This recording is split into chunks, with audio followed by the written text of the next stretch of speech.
안녕하세요. 저는 두 딸들과 새로운 곳에서 새 출발을 시작한 40대 후반의 남자입니다. 아내와의 이혼이 저의 잘못이 아님에도 불구하고 남들에게 욕을 먹고 있는 사람은 오히려 저라는 사실에 충격을 받아 사연을 보내게 됐습니다. 당연히 제 가족들은 제 잘못이 아니라고 아이들을 봐서라도 용기를 얻고 살아가라고 하지만 주변 지인들은 제가 헛똑똑이라 당한 일이라며 흉을 보고 있다고 하더라고요. 여러분들이 들어보시기에도 제가 헛똑똑이 같으신지 제 이야기를 한 번만 들어봐 주시길 바랍니다. 저희 부모님은 신실한 기독교 신자이십니다. 그래서 저는 어릴 때부터 부모님들을 따라 교회에 나가곤 했었는데 대학교를 서울에서 다닌다고 한동안 부모님들과 교회를 나갈 수가 없었습니다. 그러다 대학교를 졸업하고 고향에서 아버지와 같은 회사에 취업을 하게 돼 다시 부모님들과 교회에 나가게 됐는데 저는 그곳에서 세상 누구보다 명량하고 야무진 아내를 만나게 됐습니다. 저기 피아노 치고 있는 사람 누구야? 한 번도 본 적 없는 사람인 것 같은데 사람이 엄청 밝고 에너지가 좋으시네? 그치? 그 임소정 씨라고 올해 초부터 우리 교회에 나왔는데 성격이 너무 좋아서 뭐 청년부, 장년부 할 거 없이 교회 사람들이 다 좋아하는 사람이야. 요즘 우리 교회 최고 인기쟁이라고 보면 돼. 아, 그래? 어쩐지 사람이 자꾸 눈길이 간다고 했어. 아, 근데 그게 나만 그런 게 아니라 모든 사람이 똑같이 느끼는 거였구나. 역시 사람들 느끼는 거 다 똑같아. 자꾸 눈길이 가는 거면 관심이 생겼다는 말 아니냐? 너 마음에 드는 거면 내가 도와줄 테니까 잘해봐. 야, 소정씨 남자친구 없다고 하더라. 교회 청년부 친구의 도움으로 아내와 처음 대화를 나누게 됐는데 아내는 사람의 마음을 움직이는 매력을 가지고 있는 여자였습니다. 그리고 온실 속 화초처럼 자란 저와는 정반대로 아내는 들판에 피어나는 들꽃 같은 사람이었죠. 대균 씨가 황성길 장로님 아드님이셨어요? 그럼 대균 씨 누나 3명의 막내 아들이겠네요? 어머님도 그렇고 누나들도 다 한미모 하시던데 그러고 보니까 대균 씨가 어머님을 엄청 닮으신 것 같아요. 엄마 닮았다는 말 많이 듣긴 했어요. 근데 소정 씨는 저희 가족들이 누군지 다 알고 계시나 봐요. 교회가 커서 모를 수도 있는데 저희 어떻게 아시는 거예요? 어떻게 몰라요. 장로님도 그렇고 권사님도 우리 교회에서 금슬 좋은 인꼬 부부로 유명하잖아요. 그리고 누나분들도 세 자매 다 예쁘다고 소문이 자자하고요. 그런 집에 자란 막내 아들이면 대균 씨 꽤 귀하게 자라셨겠어요. 귀하게 자랐을 것 같다는 아내의 말에 저는 부정할 수가 없었습니다. 아버지는 석유 관련된 회사의 고위 관직으로 일을 하고 계셨고 엄마는 사립중학교의 선생님이셔서 저와 누나들은 어느 부분에도 부족함 없이 잘할 수 있었습니다. 덕분에 누나들과 저도 서울에 있는 명문대를 졸업해 대기업에 취업을 하게 됐는데 아내는 그런 저를 부담스러워했습니다. 제가 대균 씨랑 어울리는 사람인지 모르겠어요. 저는 평범한 고등학교를 졸업해서 이 지역에 있는 전문대를 겨우 나온 사람인데 대균 씨는 제가 감히 꿈도 못 꿀 학교에 이 지역에 가장 좋다는 회사를 다니고 있으니까 제가 대균 씨 같은 사람을 만나도 될지 모르겠네요. 소정 씨답지 않게 왜 이렇게 자신 없는 모습이에요? 저는 소정 씨라는 사람 자체를 좋아하는 거지 소정 씨의 학벌이 어떻든 저는 전혀 상관이 없어요. 소정 씨가 얼마나 매력이 넘치는 사람인데 설마 본인이 그걸 모르는 건 아니죠? 그래도 저랑은 자라는 환경이 너무 다른 것 같아서 우리가 잘 만날 수 있을까 모르겠어요. 그리고 대균 씨가 저 같은 사람 만난다고 하면 대균 씨 가족분들도 좋아하지 않을 것 같아요. 아니, 무슨 말이에요? 우리 부모님들도 그렇고 우리 누나들도 소정 씨 엄청 좋아해요. 이건 제가 일부러 소정 씨 듣기 좋으라고 하는 거짓말 아니에요. 아내에게 제가 했던 말은 한치의 거짓말도 없이 전부 사실이었습니다. 저희 부모님들과 누나들은 교회에서 성격이 좋기로 유명한 저희 아내를 저보다 먼저 알고 계셨고 아내같이 똑부러지고 생활력이 강한 여자가 저의 아내가 돼야 된다고 몇 번이나 말씀을 하셨었죠. 대균 씨가 그렇게 말하니까 그럼 저 용기 내서 대균 씨랑 만나보는 걸로 할게요. 저도 다른 거 신경 쓰지 않고 오직 대균 씨만 보고 만나도 되는 거죠? 당연하죠. 그리고 학벌이니 직업이니 뭐니 하는 건 다 허물이고 저희 둘이 좋아서 만나는 거면 그런 차이를 절대 못 느끼실 거예요. 저는 그렇게 생각해요. 사실 저는 늘 저랑 비슷한 사람들을 만나왔기에 학벌이나 자라온 집안 환경이 차이가 있다고 해도 연애를 하면서도 그런 건 당연히 느끼지 못할 거라고 생각을 했습니다. 하지만 아내와 연애를 시작하고 나서는 저도 모르게 아내 혼자서만 그런 차이들을 느끼게 됐던 것 같습니다. 대균이가 오랜만에 연애한다고 해서 어떤 사람 만나고 있는지 궁금했는데 소정씨 보자마자 딱 대균이 스타일이라는 걸 느꼈어요. 대균이는 뭐랄까 자기보다 좀 더 강한 느낌의 여성을 좋아하더라고요. 대균이가 조금 순하고 물러 터져서 그런 것 같아요. 아, 그래요? 근데 제가 만나보니까 대균 씨 절대로 물려 터지고 그런 사람 아니던데요?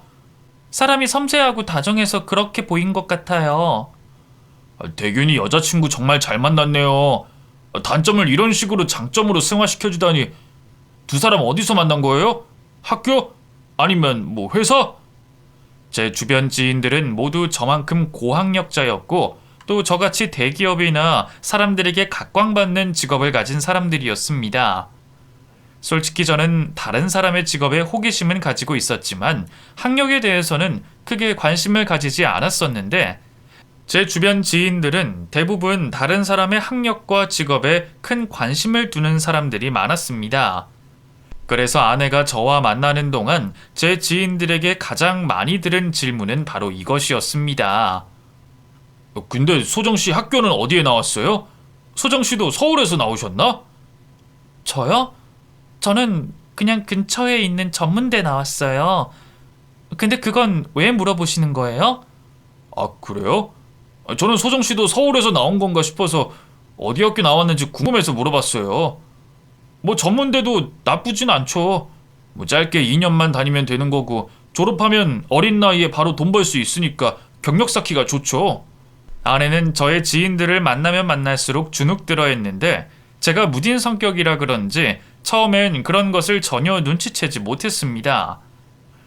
그런데 어느 날 아내에게 저의 대학 친구들을 만나러 가자는 말에 아내가 처음으로 저에게 제 친구들을 만나고 싶지 않다고 말했습니다. 오빠 대학 친구들 만나러 가는 거면 나 안 가고 싶어. 가면 또 나만 눈치 보면서 있어야 되잖아. 네가 왜 눈치를 봐? 눈치 볼 거 전혀 없어. 그리고 대학 친구들은 대부분 서울 애들이라 경상도 애들이랑은 많이 달라서 더 편할 거야. 그게 아니라 오빠 대학 친구들도 나한테 분명히 학교 어디 나왔냐, 직업 뭐냐 물어볼 텐데 나 오빠 친구들한테 그런 질문 받을 때마다 힘들단 말이야. 오빠 지인들 만나면 만날수록 오빠는 나랑 어울리지 않은 사람이라는 게 더 크게 느껴져. 내 친구들이 새로운 걸 알아가는 걸 좋아해서 물어보는 거지 소정이 네 학벌이 궁금해서 물어보는 게 절대 아니야. 그러니까 그런 생각 할 필요 없어. 그리고 소정이 너만 당당하면 되는 일이지 왜 나랑 어울리지 않는 사람이라고까지 생각을 해? 오빠는 모르겠지만 오빠 친구들은 내 대답 들을 때마다 당황해한다고. 오빠 친구들은 오빠가 당연히 자기랑 비슷한 학벌 가진 사람 만날 거라고 생각하는데 너무 비교되는 사람을 만나니까 자기들도 당황스러운가 봐. 아니, 지금까지 그렇게 대놓고 당황해했었는데 오빠 진짜 모르고 있었던 거야? 제가 남의 학벌에 신경을 쓰지 않는 편이니 남들도 그런 줄 알았는데 학벌이 좋으면 좋을수록 그리고 직업이 좋으면 좋을수록 사람들은 남의 학벌과 직업을 더 관심 갖는 듯 했습니다. 결국 아내는 저를 만나면서 생전 느끼지도 못한 학벌 콤플렉스를 느끼게 됐는데 그럴 때마다 저는 아내를 달래느라 정말 애를 먹었습니다. 그렇게 겨우 아내를 달래가며 만나던 중 결혼 이야기가 나와 처음으로 저희 가족들에게 아내를 인사시켜드리던 날이었어요. 소정이가 우리 태균이랑 만나고 있을 거라고는 전혀 상상도 못했는데 내가 너무나도 좋아하는 소정이가 우리 태균이 여자친구였다니. 놀랍기도 하지만 나 정말 너무 기쁘고 행복하다. 그러게 말이야. 우리 교회에서 가장 인기 좋은 아가씨가 우리 태균이 여자친구였다니. 둘이 자주 붙어 다니길래 친해서 그런 줄로만 알았는데 그게 아니었구먼. 아니, 눈치가 이렇게 없는 거 보면 나도 늙긴 늙었나 봐. 저희 부모님들은 제 예상대로 아내를 보자마자 너무 기뻐하며 좋아해 주셨고 누나들도 아내를 반겨주며 좋은 분위기가 형성됐습니다. 그런데 아내가 화장실을 간다고 잠시 자리를 비운 사이 누나들이 저에게 궁금하다는 듯이 속삭이며 물었습니다. 대균아, 근데 소정이 학교는 어디 나왔다니? 일은 병원에서 일한다고 듣긴 들었는데 정확히 무슨 일 한대? 소정이 전문대 나와서 병원 원무과에서 일하고 있어. 근데 제발 부탁인데 이 소정이한테는 학교 어디 나왔냐, 직업 뭐냐 물어보고 그 실망하는 표정 짓거나 그러지 말아줬으면 좋겠어. 소정이 전문대 나왔어? 애가 똑똑해 보여서 적어도 4년제 국립대는 나왔을 줄 알았는데 전문대는 좀 아니지 않아? 엄마, 소정이 전문대 나왔는데 괜찮아? 전문대를 졸업했다는 아내의 학벌에 부모님들과 누나들이 실망하는 눈치이긴 했지만 그래도 저희 결혼에 반대를 할 생각은 없어 보이셨습니다. 저는 그게 어디냐며 다행이라고 생각을 했는데 아내가 그날 저희 가족들이 나눈 대화를 어쩌다 엿듣게 된 듯 했습니다. 나 오빠랑 결혼하면 공부 다시 하고 싶어. 편입을 하든 다시 재입학을 하든 해서 학사학위 취득할 거야. 갑자기 왜 그래? 뭐 공부가 하고 싶어져서 그런 거야? 뭐 아니면 다른 이유가 있어서 그런 거야? 어머님이랑 아버님도 그렇고 오빠 누나들의 매형들까지 다 고학력자인데 나만 전문대 졸업인인 게 싫어서 그래. 나도 오빠 가족들한테 어울리는 며느리가 되고 싶어. 안 그래도 된다니까. 나도 그렇고 우리 부모님들도 누나들도 소정이 네 학력에 크게 관심 없으셔. 그게 중요한 분들이셨으면 진작에 말을 했겠지. 가족들이 나 없을 때 이야기하는 거 어쩌다 듣게 됐어. 다들 내 학력에 실망하시던데. 나 꼭 공부해서 어디 내놔도 부끄럽지 않은 오빠 가족 구성원이 될 거야. 아내는 결혼을 하고 난 후 학사 학위를 따겠다며 대학에 재입학할 준비를 했는데 아무래도 편입을 하는 건 쉽지가 않았는지 아내는 대학교에서 진행하는 평생교육원이라는 곳에 입학을 하게 됐습니다. 대학교의 정규 과정은 아니었지만 그곳에서 공부를 하게 되면 학점을 받고 4년제와 동일한 학사 학위를 받을 수 있는 곳이었죠. 소정아, 너 요즘 공부한다고 들었는데 무슨 공부해? 대학교 다시 다니고 있는 거야? 응, 나 평소에 심리학에 관심이 많아서 심리학 공부 좀 하고 있어. 편입한 거라서 내년이면 졸업장 딸 수 있을 것 같아. 너 진짜 대단하다. 결혼하면 보통 돈 번다고 공부 같은 건 꿈도 못 꾸던데. 그래도 오빠가 많이 도와주나 봐? 오빠 덕분에 내가 이렇게 학교 다닐 수 있는 거지. 오빠 아니었으면 나 공부 시작도 못했을 거야. 남편 잘 만나서 대학교 졸업장도 따게 되고 나 진짜 복 받은 여자라니까. 평생교육원이라는 곳에서 공부를 시작하게 된 아내는 갑자기 사람들에게 거짓말을 하고 다니기 시작했습니다. 마치 편입에 성공해 대학교를 졸업하는 사람인 마냥 거짓말을 하고 다녔죠. 소정씨, 그때 전문대 나왔다고 하지 않았어요? 나 그런 줄 알고 있었는데 아니었어요? 아, 작년에 편입 성공해서 내년에 졸업할 것 같아요. 이제 보성씨랑 저랑 같은 동문이네요. 저희 동문끼리 사이좋게 잘 지내봐요. 아, 그럼 이제 제가 보성씨한테 선배님이라고 불러야 되나요? 선배님은 무슨 선배님이에요. 이제 같은 동문 됐으니까 제가 더 잘 챙겨드려야겠네요. 학연지연이 괜히 있는 게 아니잖아요. 아내의 거짓말이 날이 가면 갈수록 심해져 아내가 거짓말을 하고 다니는 것이 저희 부모님들과 누나들 귀에까지 들어가게 됐습니다. 교회 사람들이 저희 부모님들과 누나들에게 결혼 후 편입에 성공해 대학을 다니는 아내가 대단하다며 칭찬을 하게 돼 모든 가족들이 알게 된 것이었죠. 세아가, 너 교회 사람들한테 편입 성공해서 대학교 다니고 있다고 말하고 다니는 게 사실이니? 사람들이 우리한테 너 대학 편입 성공해서 학교 다니고 있는 걸로 알고 있다고 말하던데? 아, 그거요?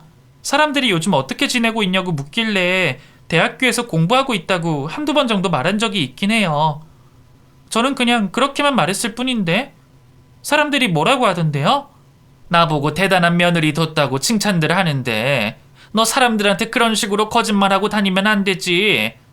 네가 무슨 편입에 성공해서 대학교를 다니고 있다는 거야? 너 평생교육원에서 공부하고 있는 거잖아.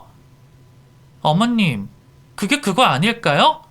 어쨌든 그 대학교에서 진행하는 거고 과정 끝나면 그 대학교에서 수료증이랑 학위 주는 건데 그런 거면 저도 그 대학교 나온 거나 마찬가지죠.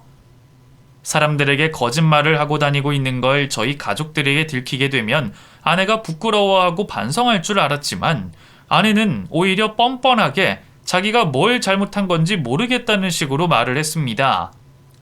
아내의 반응에 큰 누나가 아내를 호통치듯 말했습니다. 이렇게 도대체 뭐 때문에 거짓말을 하고 다니는진 모르겠지만 그렇게 거짓말하고 다니면 나중에 큰일 나는 거 몰라서 그래? 학벌 위조니 뭐니 한동안 뉴스에서도 난리 난 거 알면서 왜 다 큰 어른이 그런 거짓말을 하는 거야? 누나 그만해. 이 사람도 그러고 싶어서 그러는 거겠어. 그리고 내가 잘 말해볼 테니까 다들 뭐라고 하지 말아줬으면 좋겠어. 너도 문제야. 올케가 사람들한테 거짓말하고 다니는 거 알면 네가 말렸어야지. 왜 남편이라는 사람이 그걸 가만히 지켜보고 일이 이 지경이 되게 만들어? 너 이제 사람들한테 뭐라고 할 거야? 지금 보니까 사람들 다 올케 그 대학 나온 줄 알고 있던데 나중에 거짓말인 거 들키면 너희 둘만 부끄러운 게 아니라 엄마랑 아빠 그리고 우리까지 부끄러워지는 일이라고. 가족들이 아내에게 혼을 내자 아내가 눈물을 보이기 시작했습니다. 저는 아내가 혼이 나는 게 서러워서 눈물을 흘리는 건 줄 알았는데 아내는 저희 가족들을 원망하듯 말했습니다. 이게 다 누구 때문인데 그렇게 말씀하세요? 이 집에서 저를 학벌로 차별만 안 하셨어도 저 그런 짓까지 안 하고 다녔을 거라고요. 제가 전문대만 나왔다고 실망하고 차별한 게 누군데 그러세요? 올케, 누가 올케를 차별했다고 그래? 여기서 올케 전문대 나왔다고 차별한 사람 아무도 없어. 누가 들으면 우리 가족들이 학벌주의자인 줄 알겠어. 형님 학벌주의자 맞으시잖아요. 왜 아닌 척하세요? 제 앞에서 티는 안 내셨어도 뒤에서 제 학벌 가지고 이야기한 거 제가 몰라서 그러세요? 저도 이 가족에 어울리는 사람이 되고 싶어서 그런 거라고요. 오해가 있나 본데 우리는 올케 학벌에 대해서 크게 생각한 적도 없고 뒤에서 이야기한 적도 없어. 그리고 우리 가족에 어울리고 싶은 사람이 되고 싶으면 고학력자가 되려고 하지 말고 진실한 사람부터 되려고 해봐. 올케 그전까지는 안 이랬는데 사람이 왜 이렇게 변했어? 그 이후로 아내는 사람들에게 학벌을 가지고 거짓말을 하는 일은 없었습니다. 본인이 생각해도 거짓말을 하고 다니는 건 그리 떳떳하지 못한 일이라고 생각을 한 듯 했죠. 그렇게 그 일은 아내의 학벌 콤플렉스로 일어난 잠깐의 해프닝이었다고 생각을 했는데 아내는 부모가 되자마자 자신의 학벌 콤플렉스를 딸을 통해 해소하려고 했습니다. 여보, 이제부터 세림이 있는 앞에서는 우리 둘 다 영어로 대화하는 걸로 하자. 물론 내가 회화가 조금 부족하긴 하지만 나도 공부한다는 셈 치고 어떻게든 해볼 테니까 내가 틀리는 부분 있으면 당신이 알려주고 고쳐줘. 왜 갑자기 영어로 대화하자는 거야? 근데 나도 지금까지 문법만 공부해서 영어 회화는 잘 못해. 못해도 나보단 잘하겠지. 그리고 지금부터 우리가 영어를 써야지 세림이가 영어에 익숙해질 수 있을 거야. 세림이 아직 어려서 영어 유치원 같은 데 못 보내니까 그 전에는 우리가 그런 환경이라도 미리 만들어주자 이거야. 세림이 영어 시키려고 그러는 거라고? 아니 이제 옹알이도 겨우 아는 애가 우리가 영어를 쓰든 한국어를 쓰든 어떻게 구분한다는 거야? 당신 지금 진심이야?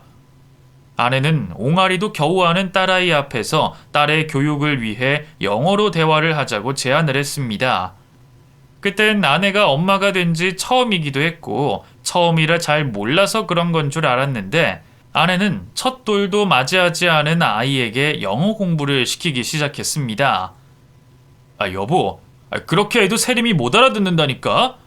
그리고 한국에서는 한국 애가 한국말부터 먼저 배워야지 영어부터 배우면 어떡하자는 거야? 한국어 못한다고 세상 못 살아가는 건 아니지만 영어 못하면 세상 살아가기가 힘들다고. 당신은 나보다 더 잘 알잖아. 당신이 어렸을 때부터 영어하는 환경에서 자랐으면 커서 그렇게 고생하면서까지 영어 공부할 필요가 있었겠어? 나는 나중에 우리 세림이가 고생하지 않길 바래서 그러는 거니까 당신은 참여 안 할 거면 가만히 있어. 당신이 몰라서 그러는 것 같은데 모국어를 잘하는 애가 외국어도 잘하는 거야. 당신처럼 뭣도 모르고 무작정 그렇게 가르친다고 애가 영어를 잘하게 되는 게 아니라고. 당신 나보다 더 많이 배웠다고 지금 내 앞에서 아는 척하는 거야? 어쨌든 이 집의 아이 교육 담당은 나니까 당신은 참견 말고 내가 하자는 대로만 해. 당신까지 참견하면 애 혼란스러워져서 이도저도 안 될 거야. 아내는 제 말을 귓등으로도 듣지 않고 엄마 아빠라는 말도 제대로 못하는 아이를 앉혀놓고 하루 종일 영어로 떠들어댄다거나 영어로 흘러나오는 라디오를 틀어뒀는데 어느새 저도 점점 아내의 교육 방식이 먹혀들지도 모른다는 생각을 하게 됐습니다. 그래서 아내가 하려는 대로 지켜보는 걸로 하고 더 이상 잔소리를 하지 않았는데 딸이 3살이 되던 해에 아내가 저에게 이민을 가고 싶다고 말했습니다. 여보, 우리 미국으로 이민 가는 거 어때? 곰곰이 생각해보니까 세림이 내가 혼자서 열심히 영어로 떠들어댄다고 해서 영어가 늘 것 같지는 않더라고. 내가 볼 땐 영어가 모국어인 나라에 가서 살아야지 영어가 원어민처럼 늘 것 같아서 그러는데 우리 이민 가면 안 돼? 당신 진짜 왜 이래? 이민이 무슨 애들 장난이야? 내가 가고 싶다고 해서 갈 수 있는 것도 아니고. 이민 가서 뭐 해서 뭐 먹고 살 건데. 나는 이민 가서 지금처럼 돈 벌 자신 없으니까 쓸데없는 소리 하지 말고 그냥 여기서 가르쳐. 한국에서 배운 애들도 원어민처럼 영어 잘하는 애들 많아. 여보, 어떻게 당신은 당신만 생각해? 당신 부모야, 부모. 부모라면 애들 먼저 생각해야 되는 거 아니야? 그리고 이민만 가면 돈은 어떻게든 벌 수 있겠지. 당신 머리도 좋고 지금 다니는 회사 경력으로 충분히 외국 회사에 취업할 수도 있는데 왜 무조건 안 된다고만 해? 그날 이후로도 아내는 제 허락만 떨어지면 당장이라도 이민을 갈 것처럼 굴었는데 그때 마침 둘째가 임신돼 눈만 뜨면 이민 이야기만 하던 아내의 입에서 이민 이야기가 쏙 하고 사라졌습니다. 근데 그것도 몇 개월 잠깐이었고 아내는 둘째를 원정 출산으로 낳고 싶다고 말했습니다. 여보, 둘째는 괌이나 하와이 같은데 태교 여행 가는 척 하면서 거기서 낳는 게 어떨까? 첫째 때는 내가 잘 몰라서 한국에서 낳은 거지만 둘째는 미국에서 낳아서 시민권 얻게 해주고 싶어. 도대체 우리 애한테 시민권이 왜 필요한데? 나는 그렇게까지 하면서 시민권 얻고 싶지 않으니까 그냥 안전하게 한국에서 애 낳는 걸로 하자. 솔직히 둘째가 아들이면 고민 좀 해보겠지만 딸인데 그럴 필요까지 있어? 시민권만 얻으면 거기서 평생 살 수도 있고 조기 유학도 갈 수 있으니까 그렇지. 나 좋자고 하는 게 아니고 우리 애를 위해서 그러자는 건데 어떻게 당신은 고민 한번 해볼 생각을 안 해? 당신이야말로 왜 애를 한국에서 키울 생각을 안 하고 미국으로 보낼 생각만 해? 우리나라만큼 애들 교육하기 좋은 나라가 어디 있다고 그래? 미국 유학은 애들이 커서 자기들이 가고 싶다고 하면 내가 보내줄 테니까 지금은 좀 참아. 세림이도 이제 겨우 5살이야. 우리 애들은 나처럼 키우기 싫어서 그래. 그리고 이왕 키우는 거 나랑 당신보다 더 잘 키우고 싶어서 그러지. 당신같이 평생 차별 없이 잘 먹고 잘 산 사람은 내 맘 죽어도 몰라. 어떻게든 미국 땅에서 출산을 하겠다는 아내를 저 혼자 말릴 순 없겠다 싶어 엄마와 누나들에게 도움을 요청하게 됐습니다. 저희 엄마와 누나들이 집으로 찾아와 아내를 달래듯 설득시켰는데 아내는 버럭 화를 내며 말했습니다. 어머님이랑 형님들은 제발 제 일에 참견 좀 하지 마세요. 솔직히 우리 애들 어머님이랑 형님들이 키우실 것도 아니면서 왜 저한테 이래라 저래라 하시는 건데요? 세아가, 우리는 참견하려는 게 아니라 굳이 원정 출산까지 하면서 힘들게 애를 낳아야 되나 싶어서 그러는 거야.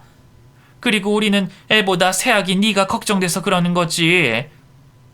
제 생각해 주시는 건 고마운데요, 어머님. 저는 제 아이들의 미래를 위해서 이러는 거니까 어머님이 이해해 주셨으면 좋겠어요.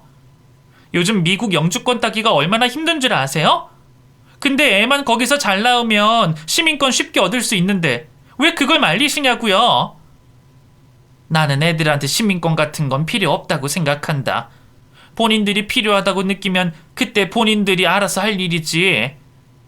영어 공부시키고 싶어서 그러는 마음 잘 아는데 이제 막 태어난 애들한테 그게 필요할까? 제 아이들은 기득권층에서 살게 만들 거예요. 그게 지금 제 유일한 꿈이에요. 저처럼 전문대 나왔다고 무시당하고 사는 게 아니라 남들이 부러워서 우러러볼 정도의 삶을 살게 만들 거라고요. 아내가 유일하게 무서워하는 사람이 장인어른이었는데 저는 장인어른의 도움을 받아 원정 출산을 가겠다는 아내를 겨우 말릴 수 있었습니다. 하지만 아내는 둘째 딸을 낳고 난 이후에도 딸 둘과 함께 미국으로 보내달라고 떼를 썼습니다. 애들이 외국어를 가장 잘 습득할 때가 유아기 때래. 지금 가야지 늦지 않게 영어 배울 수 있으니까 제발 미국으로 보내주면 안 될까? 당신 우리 미국으로 보내줄 능력 충분히 되잖아. 여보, 애들 나이를 좀 생각해. 아림이 이제 겨우 걸음마 뗐고 세림이도 이제 초등학교 들어가는데 무슨 미국 유학이라는 거야. 나는 적어도 세림이 중고등학생 되고 나서 유학 생각해도 늦지 않다고 생각해. 다른 집은 돈만 있으면 바로 유학 보내려고 난리던데 우리 집 남편은 왜 이렇게 답답한지 모르겠다. 이럴 줄 알았으면 당신이랑 결혼 안 하는 건데. 나중에 애들이 자기들은 왜 유학 안 보내준 거냐고, 왜 공부할 기회 안 줬냐고 원망하면 그 원망 당신 혼자 들어. 저도 아이들이 원한다면 어디든 유학을 보내줄 마음은 있었지만 초등학교도 졸업하지 않은 아이들을 굳이 먼 나라까지 데리고 가 영어 공부를 시킬 필요는 없다고 생각을 했습니다. 어떻게든 미국으로 가려는 아내와 어떻게든 한국에 붙잡아 두려는 저와 아내의 싸움은 창과 방패의 싸움이었는데 그네가 중학교에 입학을 하고 나서는 제가 결국 그 싸움에 백기를 들고 말았습니다. 여보, 세림이가 미국 가서 공부하고 싶대. 그치 세림아? 세림이 너 미국 가서 영어 공부하고 싶지? 세림이가 엄마한테 미국 보내달라고 그랬지? 응. 아빠, 나 미국 가서 살고 싶어. 내 친구 주호도 곧 있으면 엄마랑 같이 미국 가기로 했대. 그래서 말인데 아빠도 나 미국 유학 보내주면 안 돼? 봤지 여보? 세림이도 미국 가서 공부하고 싶대. 세림이 이제 중학교 들어가는데 더 늦기 전에 미국 보내줘야 되지 않을까? 그리고 어린 세림이 혼자 미국 보내기는 좀 그러니까 내가 아림이 데리고 셋이 같이 미국으로 갈게. 저는 아내가 큰딸에게 그렇게 말하라고 시킨 걸 눈치채긴 했지만 그땐 저도 지칠 대로 지친 상태라 아내와 두 딸을 미국으로 유학 보내주게 됐습니다. 장작 15년 넘게 저를 옆에서 괴롭히던 아내가 떠나니 처음엔 너무 행복하고 속이 다 후련했습니다. 그래서 몇 년이 걸리든 아내가 오랫동안 미국에서 지내다 오길 바랬었는데 유학 2년 차에 접어들면서부터 아내와의 연락이 잘 되지 않았습니다. 세림아, 거기 지금 저녁이지? 잘 준비하고 있어? 그리고 엄마는 뭐 하고 있어? 그 엄마 전화 안 되던데 엄마 좀 바꿔줄래? 아빠가 엄마한테 할 이야기가 있어서 그래. 아빠, 엄마 지금 집에 없어서 아림이랑 나랑 둘이 같이 있어. 엄마 없으니까 나 지금 너무 무서워, 아빠. 시간이 몇 시인데 엄마가 없어? 엄마 어디 간지 몰라? 세림아, 무서우면 아빠가 세림이 잠들 때까지 전화 안 끊을게. 엄마 어디 간 건지는 나도 잘 모르겠어. 엄마가 그냥 아림이랑 저녁밥 챙겨 먹고 자고 있으라고 하면서 나갔어. 아빠, 진짜 나 잠들 때까지 전화 끊으면 안 돼? 알겠지? 아내가 연락이 되지 않을 때마다 큰딸에게 전화를 걸면 엄마는 집에 없다는 말만 되돌아왔습니다. 제가 그 일로 아내에게 크게 화를 냈더니 아내는 그것도 다 딸들 때문이라는 핑계를 대며 소리쳤습니다. 한인 학부모들이랑 모임한다고 그런 거였어. 거기에 빠지면 정보 얻기도 힘들고 엄마들 사이에서 왕따 당해서 여기서 생활하기 힘들어진다고. 그리고 여기 한인 엄마들이 얼마나 대단한 사람들인 줄 알아? 그 사람들한테 잘 보여야지 우리 세림이랑 아림이한테 도움되는 거라 내가 자존심 구겨가면서 그 사람들 비위 맞추며 살고 있다고. 당신이 뭘 알아? 누가 그렇게 살라고 미국 보낸 줄 알아? 당신이 세림이랑 아림이 돌봐주고 옆에서 지켜보라고 보낸 거지. 한국에서도 애들 둘만 두면 위험한데 어떻게 미국에서 애들을 두고 밤마다 나갈 수가 있어? 또 이런 일 있으면 당장 한국으로 데리고 올 거니까 그런 줄 알아. 당신은 정말 아빠 자격이 없는 사람이야. 당신은 돈만 벌어다 주고 잔소리만 하면 끝이지. 내가 세림이랑 아림이를 위해서 얼마나 고생하는지 당신은 죽어도 몰라. 당신은 아무것도 모르면 말이라도 마라. 나는 애들 위해서라도 이렇게 살 거야. 아내는 아이들의 방학 때도 한국에 오지 않고 아이들에게 좋은 경험을 시켜주기 위해 여행을 떠난다고 말했습니다. 그래서 저는 그런 줄로만 알고 있었는데 큰딸이 여름방학 동안 알 수 없는 외국인 아줌마 집에서 지냈다고 저에게 이르듯 말했습니다. 엄마가 세림이랑 아림이 데리고 여행 다녀왔다고 하던데 세림이 여행 재밌었어? 어디 다녀왔는지 아빠한테 이야기해줘봐. 아빠도 너무 궁금하다. 무슨 여행? 나 엄마랑 여행 같은 거 안 갔는데? 여름방학 동안 엄마가 어떤 외국인 아줌마 집에 나랑 아림이 맡겨놔서 나 여름방학 동안 거기 있었어. 그게 무슨 소리야? 엄마가 세림이랑 아림이 좋은 경험 시켜주고 싶다고 아빠한테 미국 동부 여행 시켜줄 거라고 했는데? 세림이 지금 네가 하는 말 사실이야? 엄마 여름방학 동안 우리 맡겨두고 자기 혼자 놀러 갔어. 엄마 말로는 학부모들끼리 교육받는 게 있어서 간다고 했는데 가는 차림새가 딱 휴양지에 놀러 가는 차림새여서 나한테 거짓말한다고 생각하고 있었어. 아빠 그동안 엄마한테 속고 있었구나. 더 이상은 한국에서 참고 기다릴 수 없었던 저는 아내에게 말없이 아내와 딸들이 지내고 있는 미국으로 날아갔습니다. 제가 간다고 미리 말을 하면 아내는 그간 자신이 했던 모든 행적들의 흔적을 지울 것만 같아서 제가 미국으로 가는 걸 숨기고 간 것이었죠. 미국에 도착한 제가 무작정 문을 두드리자 제가 온 줄 꿈에도 모르는 아내가 잠옷 차림으로 문을 열어줬습니다. 여보, 여긴 어쩐 일이야? 일은 어떡하고 여기로 온 거야? 아니 오면 온다고 말을 했어야지 왜 말도 없이 여기로 왔어? 화가 머리끝까지 난 상태로 미국에 갔던 거라 저는 아내를 보자마자 화를 낼 생각이었는데 저는 배가 불러있는 아내를 보자마자 아무 말도 할 수가 없었습니다. 제가 아무 말 없이 불러있는 아내의 배만 바라보자 아내는 손으로 자신의 배를 숨기듯 가렸습니다. 당신 못 본 사이에 배가 왜 이렇게 나왔어? 설마 어디 아픈 거야? 그런 건 아니지? 처음엔 아내가 아파서 배에 복수가 찬 건가 싶었습니다. 하지만 아내의 얼굴은 윤기가 흐를 정도로 건강해 보였기에 저는 아내의 배가 복수가 차서 부른 것이 아닌 임신을 해서 부른 것이라는 걸 바로 짐작할 수 있었습니다. 여보, 일단 내 이야기 좀 들어봐. 이게 말이야 어떻게 된 일이냐면 나도 이러고 싶어서 이런 게 아니라 세림이랑 아림이한테 좋은 친구 만들어주려다가 이렇게 된 거야. 또 애들 핑계를 대? 나 몰래 다른 남자 애 임신한 걸 어떻게 애들 핑계를 댈 수가 있어? 애들 핑계면 다 용서받을 수 있을 거라고 생각한 거야?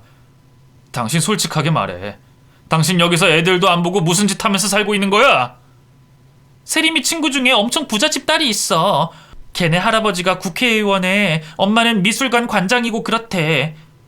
근데 걔는 여기서 사업하는 아빠랑 지내는데 그 아빠랑 내가 친해지면 우리 세림이한테도 도움이 되지 않을까 해서 가까이 지내다가 내가 술 마시고 실수를 하는 바람에 이렇게 된 거야. 아내는 미국에서 저 몰래 바람을 피웠다는 이야기조차도 아이들을 위하다 그렇게 된 것이라며 거짓말을 쳤습니다. 더 이상 아내와는 대화를 하고 싶지 않았던 제가 2년 만에 만난 딸들에게 그동안 어떻게 지냈냐고 물어보자 큰딸이 눈물을 흘리며 말했습니다. 아빠, 나 한국 가고 싶어. 나 더 이상 여기서 살기 싫어. 엄마 맨날 아림이랑 나 두고 외박하고 밥도 안 챙겨주고 방학 때마다 이상한 외국인 아줌마 집에 맡기고 나 너무 무섭고 힘들어 아빠. 세림아, 너 그게 무슨 소리야? 엄마 아줌마들이랑 모임 있어서 그런 거라고 말했잖아. 왜 아빠 만나자마자 거짓말을 하고 그래? 아빠, 엄마가 아빠한테 연락도 못하게 하고 연락하면 폰 뺏어버리겠다고 협박까지 했어. 아빠가 아림이랑 나 데리고 한국 가주면 안 돼? 나 영어 못해도 되니까 아빠가 나 한국 데리고 가줘. 한국으로 데리고 가달라는 딸의 말에 아내는 끝까지 저희를 붙잡았지만 저는 한국으로 데리고 가달라고 애원하는 두 딸을 데리고 도망 오듯 한국으로 들어와 버렸습니다. 배부른 아내가 어떻게 되든 말든 저는 두 딸들을 지켜내야겠다는 생각 하나뿐이었죠. 저는 일단 두 딸들을 가장 안전한 저희 부모님 집에 맡겨두고 바로 아내에게 이혼 소송을 걸었는데 몇 달 뒤 아내가 뱃속에 있던 애를 지웠다며 한 번만 용서해달라고 빌었습니다. 여보, 나 뱃속에 있던 애 지우고 미국 정리하고 왔어. 내가 당신이랑 애들한테 정말 잘못했어. 당신을 위해서라도 이대로 조용히 사라질까 했는데 그래도 아직 애들한테 엄마가 필요할 것 같아서 돌아왔어. 제발 애들 봐서라도 나 한 번만 용서해주면 안 될까? 이번에 정말 당신 말 잘 듣고 당신이 하라는 대로만 살게. 한 번만 더 내 앞에서 애들 핑계대면 나 그땐 절대 당신 가만히 안 둬. 그리고 애들이 당신이랑 같이 살기 싫다고 했으니까 애들 들먹이지 말고 나랑 우리 애들 앞에서 당장 사라져. 애들한테 조금이라도 미안한 마음 있으면 엄마라는 핑계로 나타날 생각하지 마. 한국으로 돌아온 두 딸들은 두 번 다시 엄마와 함께 살고 싶지 않다며 먼저 저에게 엄마와 이혼을 하라고 말해줬습니다. 아직 초등학생인 어린 둘째 딸까지 그러는 걸 보고서는 아내가 제가 없는 미국에서 딸들에게 폭력 없는 학대를 행했구나 싶었습니다. 저는 아내에게 이혼 소송을 거는 걸로 끝을 내지 않고 아내의 상간남에게도 상간남 소송을 걸었는데 상간남은 아내가 먼저 자신을 꼬셨다며 법원에 증거들을 제출했습니다. 보시면 아시겠지만 이 세림이 엄마가 먼저 저한테 연락을 걸었습니다. 저는 가정이 있고 이 가정을 지키고 싶다고 계속 거절했는데 세림이 엄마가 외로운 타지에서 서로 의지하는 친구 사이로만 지내면 안 되겠냐고 해서 저는 정말 친구로만 지내려고 연락을 받아줬던 겁니다. 상간남이 증거로 제출한 아내와 나눈 문자 내용을 보면 아내가 먼저 상간남을 꼬시듯 연락한 게 확실해 보였습니다. 그리고 충격적인 건 아내가 상간남에게 우리 딸들은 한국에 있는 애들 아빠한테 보내면 그만이에요. 당신 아버지 아직도 당신한테 손자 원하고 있고 손자 낳아주면 죽기 전에 재산 다 물려준다고 했다면서요? 제가 그 아들 낳아줄 테니까 당신이 나 받아줄래요? 라는 문자를 보내기도 했습니다. 그리고 아내는 이혼 소송 중에 저에게 한 번만 용서해달라 다시 받아달라고 매달렸지만 이혼 소송이 마무리되고 난 이후에는 저를 투명인간 취급하며 제가 보는 앞에서 상간남에게 매달리기 시작했습니다. 당신이 간절히 원했던 아들 제가 낳아드렸잖아요. 저 덕분에 아들 생겨서 아버지 재산 다 받게 되셨으니까 저 받아주셔야 되는 거 아닌가요? 무슨 소리 하는 거예요? 당신 때문에 저 집에서 쫓겨나게 생겼어요. 그리고 그 애 내가 지우라고 할 땐 안 지우고 왜 기어코 나와서 우리 집에 버리고 간 거예요? 당신 정말 내 인생 말아먹을 작정이에요? 저에게도 아이를 지웠다고 말했던 아내는 사실 아이를 낳은 뒤 그 아이를 상간남 집에 버리고 저에게 찾아온 것이었습니다. 이혼을 끝내고 나서야 그 사실을 알게 돼서 그것도 큰 충격이었는데 아내는 상간남에게 자신을 첩으로 받아달라고 애원하는 모습을 저에게 보여줬습니다. 첩이라도 좋아요. 첩이라도 좋으니까 제발 저 좀 받아주세요. 저 갈 데도 없을 뿐더러 그 아이 두고 어디 못 가요. 제가 그 아이 엄마잖아요. 그래도 애는 엄마가 키워야지 어떻게 남의 손에 맡기겠어요? 우리 집 사람이 그 애 받아주고 키우기로 했으니까 아이 버리고 간 당신은 참견 말고 이제 나타나지 마세요. 당신 자꾸 저 귀찮게 굴면 경찰에 신고해 버릴 거니까 그렇게 아시고요. 애 엄마가 전데 어떻게 그럴 수가 있어요? 그리고 당신 아내가 우리 아들 키우면 구박할 게 분명한데 그걸 알고 제가 어떻게 가만히 있을 수 있냐고요? 정말 조용히 살 테니까 저를 첩으로라도 받아주세요. 진짜 미쳤어요? 도대체 사람을 왜 이렇게 괴롭히는 거예요? 그 애는 내가 알아서 키울 테니까 제발 그만하시고 가세요. 남편분이 지켜보고 있는데 부끄러운 줄도 모르세요? 아내의 끔찍한 모습까지 보고 온 저는 집으로 돌아와 한국을 떠나버려야겠다는 결심을 하게 됐습니다. 제가 한국을 떠나려고 결심하게 된 이유는 인간이라는 동물에게 질려버리게 한 아내 탓도 있었지만 어릴 때부터 지금까지 공부 때문에 스트레스를 받은 아이들을 위해서이기도 했습니다. 한국이 세상 그 어느 나라보다 교육열이 심한 나라라 이런 나라에 우리 아이들을 계속 살게 하면 아이들이 힘들어할 것 같아 저는 스트레스를 받지 않고 공부를 재밌게 할 수 있는 곳으로 아이들을 데리고 갈 생각이었죠. 마침 둘째 누나가 뉴질랜드로 이민을 간다고 해 저는 누나를 따라 두 딸을 데리고 뉴질랜드로 오게 됐습니다. 오랜 기간 일했던 회사에서 받은 퇴직금과 부모님들에게 지원받은 돈으로 저는 뉴질랜드에서 작은 유통 관련 사업을 차리게 됐습니다. 그리고 이곳으로 오고 난 후 다행히도 저희 두 딸은 저에게 매일같이 아빠, 나 정말 행복해 라는 말이나 아빠, 나 오늘도 행복했어 라는 말을 자주 해주고 있습니다. 지금까지 저는 아이들이 진정으로 행복해하는 것이 무엇인지 몰라주는 무심한 아빠였지만 앞으로는 아이들에게 진정으로 좋아하는 것이 무엇인지 알아주는 아빠가 되고 싶습니다. 비록 한국에서 지인들에게 공부만 잘하는 헛똑똑이에 와이프한테 뒤통수 맞은 바보 등신이라는 욕을 먹고 있지만 저는 아이들을 보며 이 시간도 이겨내 보려고 합니다. 한국인 정서상 남들의 눈치를 보지 않고 살 수는 없지만 사실 저만 행복하면 그만 아니겠습니까? 지금까지 제 이야기를 들으신 시청자 여러분들도 제 지인들과 같은 생각이실까요? 부디 여러분들은 저를 헛똑똑이 바보라고 욕하지 마시고 두 딸과 머나먼 타국에서 행복하게 잘 살 수 있도록 많은 응원을 해주시길 부탁드립니다. 저도 얼굴도 이름도 모를 저의 모국에 있는 여러분들을 응원하겠습니다. 감사합니다.